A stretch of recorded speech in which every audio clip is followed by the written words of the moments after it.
So, Casanova two-time, in case you're not familiar with who he is, he's a rapper that comes out of Brooklyn, New York. In the beginning of his rap career, he was fresh out of prison in 2018 for a robbery. He was actually another famous rapper's cellmate, A$AP Rocky, got him into the booth, started making hits. But one thing about it is that as great as a rapper he was and as much fan base as he was pulling, he still had that connection. You know, he grew up in the youth offender side of Rikers Island. And through having those connections at a young age and putting in a lot of work like he did, you know, it follows you. So he did an interview explaining what it's like doing time in the youth offender programs, you know, YA, YO. And those are some of the most violent, vicious times that I remember from doing time, because everybody's young. They're going through changes in life where you might be going to the prom, but they're sharpening a shank ready for a gang war. Fighting, violence, money, corruption, that's the only thing that's respected when you go into those youth authority dorms. So coming out of that and going into the rap game, he used his reputation, his organization, to not only, you know, help him financially, but also to boost his street credibility. Because, you know, in rap, it's all about who's the hardest. Well, as we know, what happens to the people that want to be the hardest? Where do they end up? The graveyard and the prison cell.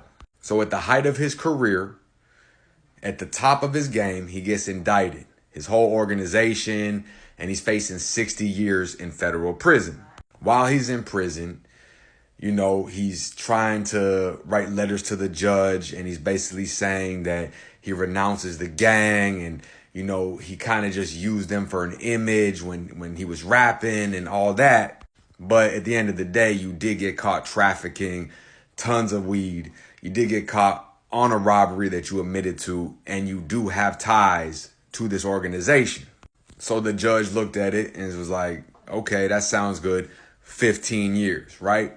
He got lucky he didn't get the full 60. Now let's get to the stabbing. So after he wrote that letter and got sentenced, he gets to where he's at, and an inmate rolls up on him and slashes him across the face, aka a $150. Well, Casanova ends up chasing him down with the people he's with. They catch him, beat the shit out of him, take the knife from him, and start slashing him across the face. Now, that sounds gangster and cool and all, but one thing that stuck out to me about everything was he also told the judge that he's very suicidal. It's in his rap lyrics, you know, it's in interviews, and he basically says, like, he's been institutionalized, wrapped up in this violence, this murder, the mayhem, and he felt like the only way out was to end his life. So the way I look at it is, you got a guy that was raised by a gang, learned everything in prison, then had a chance and opportunity at success, at a lucrative music career. But how does he renounce something that made him who he is?